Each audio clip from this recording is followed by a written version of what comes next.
వెలుగువ కలిగి తొలుగుతుంటే ఆ రెండింటితోటి కలిసిపోకుండా ఎవరైతే ఉంటారో ఉండడమే నీ సహజ స్థితి. అలా కలుషితం కాకుండా నువ్వు మెలుగు అని చెప్పి భగవాన్ చెప్పారు. ఇప్పుడు ఆ భక్తుడు అంటే అది కూడా మనోదశలే కదా అని అడిగాడు. అవి కూడా అలా ఉండడం కూడా, అది కూడా మనసు ఉన్నప్పుడే కదా ఇవన్నీ జరుగుతాయి అన్నాడు. భగవాన్ అన్నారు, ఎవరి మనసు? దాన్ని పట్టుకో, దాన్ని చూడు అన్నారు. అప్పుడు మరి ఆ మనస్సు గ్రాహ్యం కాదు కదా భగవాన్, వీళ్ళన్నిటినీ అదే కదా కల్పిస్తోంది. మనకేమో మనస్సు అన్నది పట్టి చూస్తే దొరకదు, కానీ ఆ మనసే వీటిలన్నిటినీ కల్పిస్తోంది.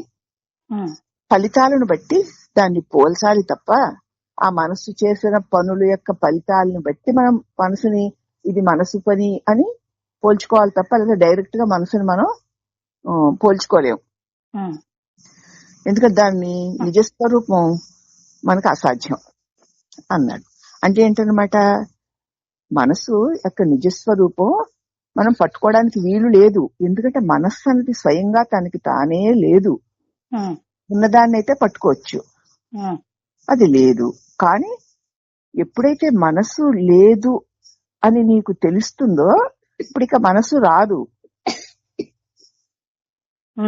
ఎప్పుడైతే మనసు వచ్చేసరికి నువ్వు దాంతో కలిసిపోయేవో మనసు పోదు. అంచేత అది పుట్టిన వెంటనే అక్కడికక్కడ దాన్ని పట్టుకోవాలి. తలంపు కలిగిన తోడనే తల నరుకుము అన్నారు కదూ, అక్కడ తీసేయాలి అంతే. అది వచ్చాక దాన్ని నువ్వు పట్టుకోలేవు, దాని అడ్రస్ నీకు తెలియదు. అది పుట్టిన తోడనే అక్కడ తీసేస్తూ ఉంటే ఇక మనిషి మాటి మాటికి మనసు పుట్టదు. అది సాధన. అంచేత అది గ్రాహ్యం. మనసుని పట్టుకోవడం, నిజస్వరూపంగా పట్టుకోవడం సాధ్యం కాదు అన్నాడు అతను. అప్పుడు మహర్షి అలాగే కిరణ విశ్లేషణలో రంగులు చూడు, అన్ని కలిసి తయారయ్యేది ఒకే ఒక్క తెలుపు. ఒకే ఒక్క తెలుపు లో నుంచి అన్ని రంగులు వస్తున్నాయి. కానీ ఉట్టి తెలుపు, ఆ రంగులు వచ్చినప్పుడు ఆ తెలుపు మనకు కనపడదు. ఎందుకంటే ఒక పట్టకం గుండా చూసామనుకో 7 రంగులు దానిలో కనిపించేస్తూ ఉంటాయి. ఒకే ఒక్క రంగు, ఒక పట్టకం 4 అద్దాలు కలిపినటువంటి ఒక గ్లాసు కలిపిన ఒక గొట్టంలో నుంచి చూసావనుకో ఒకే ఒక్క తెలుపు 7 రంగులుగా కనపడుతుంది మనకి. ఎంచేత ఈ తెలుపు అద్దాల మీద పడేసరికి అద్దాల రంగులు కలగలిసిపోయి 7 రంగులుగా మనకు కనపడుతుంది. కానీ 7 రంగులు నిజంగా లేవు. ఒకే ఒక్క తెలుపు, ఒకే ఒక్క వెలుగు. ఆ గాజు పట్టకం గుండా బయటకు వచ్చేసరికి ఆ గాజు పట్టకానికి ఉన్నటువంటి రంగులన్నీ కలగలిసి నీకు అనేక రంగులుగా కనపడుతుంది. కానీ అసలు నిజానికి అనేక రంగులు లేవు. గాజు పట్టకానికి ఉన్న రంగుల ద్వారా ఈ వెలుగు ప్రసరించడం చేత ఆ రంగులు కలిగినట్లు కనపడుతున్నాయి. అలాగే ఈ మనస్సు గాజు పట్టకం లాంటిది. నీ నిజస్వరూపపు ప్రకాశము మనస్సు అనేటువంటి ఈ పట్టకం గుండా ప్రవహించేసరికి దానిలో ఉన్న వాసనలన్నీ వెలుపల జగత్తుగాని కనిపిస్తున్నాయి. అవునమ్మా, అర్థమైందా? అయ్యిందమ్మా. ఈ వెలుగేమిటా అని చూడడం మానేసి ఆ వెలుగులో రకరకాలుగా తెలియబడే వాటి మోహంలో పడిపోతున్నావు. అంటే మనసు నీకు తెలియదు. మనోమూలాన్ని వెతుకు అంటే అదే మనోమూలాన్ని.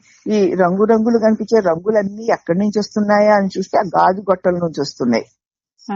గాజు గొట్టంలో నుంచి వస్తున్నప్పుడు గాజు గొట్టం లోపలికి వెళ్లి చూస్తే అక్కడ ఒకే ఒక ప్రకాశం. ఇప్పుడు ఈ చూసేటప్పుడు ఆ ఒకే ఒక ప్రకాశం మిగులుతుంది, ఈ రంగులన్నీ పోతాయి. అలాగే ఈ మనస్సు చూపించే రకరకాల దృశ్యాల్లో మనం చేరిపోతే దాని ప్రభావానికి లోనైపోతాం. ఇది ఎక్కడిదా, ఎందుకు ఇలా వచ్చింది అని చెప్పి దాని మూలంలోకి వెళ్లి చూస్తే అక్కడ లేదు, రంగు లేదు, ఒకే వెలుగు. అలాగే అక్కడ మనసు ఇంక ఉండదు. కానీ మరిచావా మళ్ళీ లేచి వచ్చేస్తుంది. అందుచేత మరుపు లేకుండా అలాగే నీ స్వరూపంలో అంటే ఆ ప్రకాశం నీ తెలివిలో నిలబడి ఉంటే అది కలిగిన తోడనే దాన్ని తొలగించుకోగలుగుతావు. కలిగిన తోడనే తొలగించుకుంటూ పోతే అక్కడికక్కడే పోయింది. యశస్వర్వే సమారంభాహ అన్నట్లు అలా తీగ తీగ ఇక లేచి వచ్చే పని లేకుండా అది లేదు అసలు పడ్డానికి లేకుండా పోతుంది. అందుచేత ఆ గాజు పటకంగా చూస్తే 7 రంగులు కనిపిస్తాయి. అలాగే ఒక ఆత్మే మనస్సు. ఒక ఆత్మ మనస్సు, దేహము, జగత్తు అంటూ బహుదశగా మనకి కనిపిస్తుంది. ఒకే ఒక ఆత్మ, ఒకే ఒక ప్రకాశం గాజు పట్టకం గుండా ప్రసరిస్తే 7 రంగులుగా కనిపించినట్లు ఒక పరమాత్మ మనస్సు, దేహము, జగత్తు అంటూ బహుదశను మనకి తెలియజేస్తుంది. అప్పుడు ఆత్మని దేహంగాను, మనస్సుగాను, జగత్తుగాను చూస్తావు. ఆ వెలుగుకి 7 రంగులు ఉన్నట్లు చూస్తున్నట్లు అప్పుడు నువ్వేం చేస్తావు? నీ ప్రకాశ స్వరూపమైన నీ తెలివిని దేహంగాను, నేను అంటే దేహంగాను, లేకపోతే మనసుగాను, జగత్తుగాను చూస్తావు. అంటే ఏ విధంగా చూడాలి అనుకుంటే అది అలాగనే కనిపిస్తూ ఉంటుంది. ఏమనుకుని చూస్తే అదే కదా, ఆ వ్యక్తిని ఏమనుకుంటే ఆ వ్యక్తి నీకు అలా కనిపిస్తాడు. అలా అన్నారు భగవాన్. అప్పుడు ఆ భక్తుడు ఇవన్నీ ఆచరించడం కష్టం, చెప్పింది అర్థమైందిలేండి, కానీ ఆచరించడం కష్టం. నేను దైవాన్ని నమ్ముకొని శరణాగతి చేస్తాను.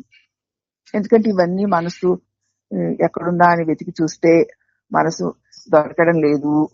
ఈ మనసు చూడకపోతే ఈ మనసు వచ్చి నన్ను ఈ మాయలో పడేస్తోంది, దాన్ని పట్టుకోలేకపోతున్నాను, కాబట్టి మనసును నిలవరించలేకపోతున్నాను అని అడిగాడు కదా అతను.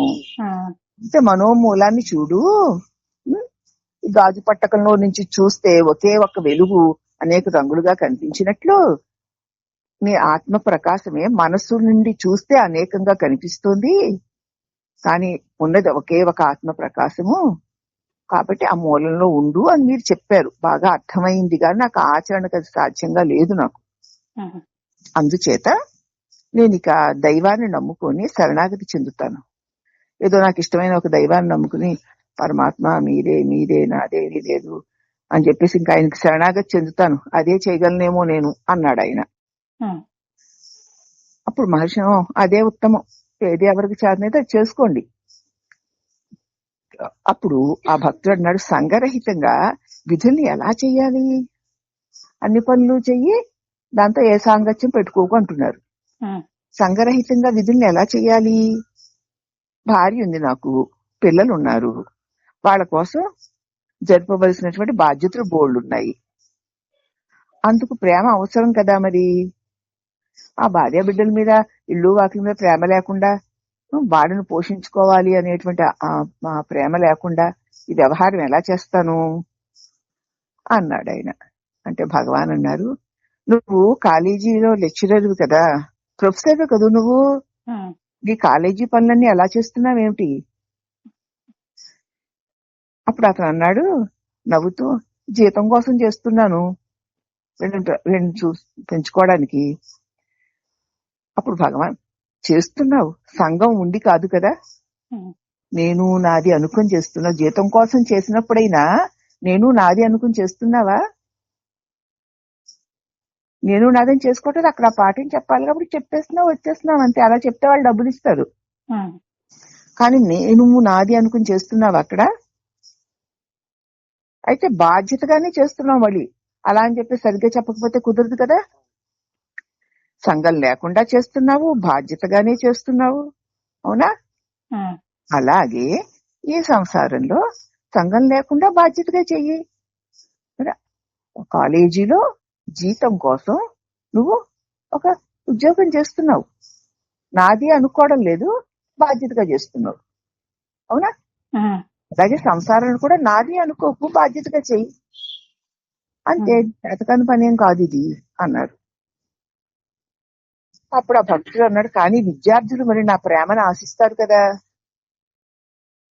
విద్యార్థులు అంటే అప్పుడు మహర్షి అన్నారు, బాహ్యంగా సంఘం, అంతరంగంలో నిస్సంగమే కదా. నీ విద్యార్థులు ఎంత ప్రేమిస్తున్నా వాడు ఎదురుగున్నా ఉన్నప్పుడు వాళ్ళతో ప్రేమగానే ఉంటావు, అంతే అమ్మా. వాళ్ళు ద్వేషిస్తావా? వాళ్ళు నిన్ను ప్రేమిస్తున్నారు.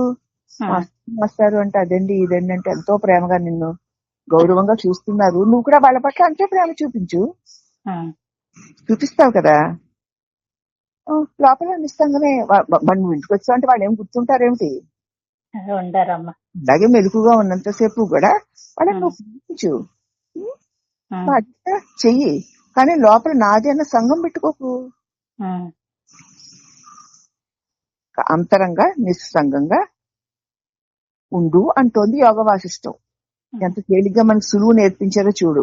అవునమ్మా, బాహ్యంగా అన్ని చేస్తాం బాధ్యత కాబట్టి. అవునా? నువ్వులో పిల్లలకి పాఠం చెప్తారు, బాధ్యతగా చెప్తారు, చక్కగా వాళ్ళకి అర్థమయ్యేలాగా చెప్తారు. కానీ వాళ్ళు నా వాళ్ళు అన్న ఏం సాంగత్యం లేదు కదా. లేదు. అలా చెయ్యి అన్నారు అంటే వాళ్ళకి నా మీద ప్రేమ ఉంది కదా అన్నారు. నువ్వు కూడా వాళ్ళకి ప్రేమ చూపించు.